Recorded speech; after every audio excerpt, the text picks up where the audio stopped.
Samajwadi party के अध्यक्ष अखिलेश यादव ने एक बड़ा दावा किया है, जिसमें उन्होंने कहा है कि राम मंदिर के दान से करोड़ों रुपए गायब हो रहे हैं। इस मुद्दे को उन्होंने एक्स पर साझा किया और अदालत से इस मामले की संज्ञान लेने की गुजारिश भी की है। उन्होंने एक्स पे लिखा, समस्त विश्व में भगवान राम के उपासकों के लिए ये एक बेहद संवेदनशील समाचार है कि राम मंदिर के चढ़ावे की करोड़ों की रकम गायब पाई गई है। अब जैसे ही अखिलेश का ये ट्वीट सामने आया तो राम जन्मभूमि ट्रस्ट के महासचिव चंपत राय ने एक बयान जारी किया। उन्होंने बताया कि ट्रस्ट का नियमित आंतरिक ऑडिट चल रहा है, जिसमें ट्रस्ट और भारतीय स्टेट बैंक के प्रतिनिधि शामिल हैं। अब तक ऑडिट में कोई उल्लेखनीय बात सामने नहीं आई है। सज्जनों, श्री राम जन्मभूमि तीर्थ क्षेत्र अपने भिन्न भिन्न कार्यों का ऑडिट समय समय पर करता रहता है। हुंडी काउंटिंग कमरे का ऑडिट भी होता है। हुंडी काउंटिंग कमरे का ऑडिट राम जन्मभूमि तीर्थ क्षेत्र के न्यासीगण, कार्यकर्ता और स्टेट बैंक के कर्मचारी मिलकर करते हैं। ये कार्य कई दिनों तक चलता है। यही कार्य आजकल हो रहा है। कोई भी उल्लेखनीय बात किसी के भी ध्यान में अभी तक नहीं आई है। धन्यवाद। चंपत राय के इस बयान के बाद आप सांसद संजय सिंह काफी भड़क गए। उन्होंने कहा कि आप भगवान राम की कसम खाकर कहिए कि दान से पैसे गायब नहीं हुए। तो मैं जो पदाधिकारी महोदय ने स्टेटमेंट जारी किया है चंपत राय जी, उनसे सिर्फ इतना कहना चाहता हूं कि आप प्रभु श्री राम के प्रतिमा पर हाथ रख के सौगंध खा के ये कह दीजिए कि चंदा चोरी नहीं हुई है। आपकी बात लोग मान लेंगे। आप प्रभु श्री राम की मूर्ति पर हाथ रख के कसम खाइए चंपत राय जी की चोरी नहीं हुई है।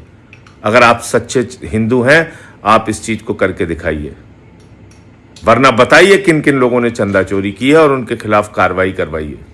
अखिलेश के एक ट्वीट ने अब राम मंदिर को लेकर राजनीति तेज कर दी है। समाजवादी पार्टी के मंत्री पवन पांडे ने राम मंदिर ट्रस्ट पर गंभीर आरोप लगाए हैं।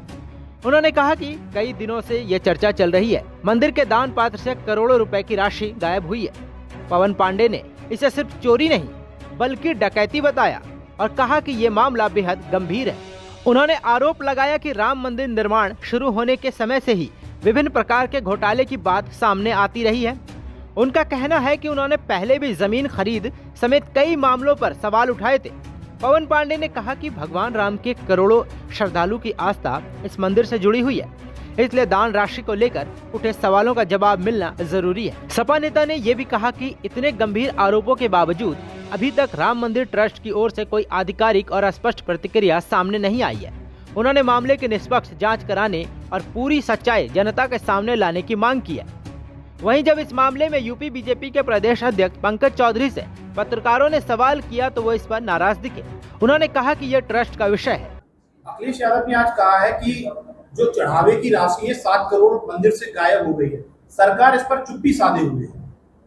ये सरकार का विषय नहीं है, मंदिर प्रशासन का विषय। मंदिर प्रशासन उसका जवाब देगी। लेकिन अभी तक इतना 7 करोड़ की राशि जो चढ़ावे की है गायब हो गई है, क्योंकि सनातन पर ये एक चोट है। और आपकी कहाँ पे कौन कह रहा गायब हो गई है? तो अखिलेश यादव ने तो अखिलेश यादव कहते रहे, उनका हम जवाब थोड़ी देते रहेंगे। हालांकि सूत्रों के हवाले से बड़ी खबर ये सामने आई है कि दान पात्र में एसबीआई के काउंटिंग के लिए तैनात किए गए 4 कर्मचारियों को हिरासत में लिया गया है। चारों से रिकवरी भी की गई है और अब चारों से पूछताछ की जा रही है। फिलहाल इस मामले में किसी बड़े अधिकारी का कोई बयान सामने नहीं आया है। अब देखना है कि इस मामले में आगे क्या सच बाहर निकलकर सामने आता है। आप इन तमाम मामलों पर क्या सोचते हैं, हमें कमेंट्स में जरूर बताएं। निष्पक्ष मतलब न्यूज़ 24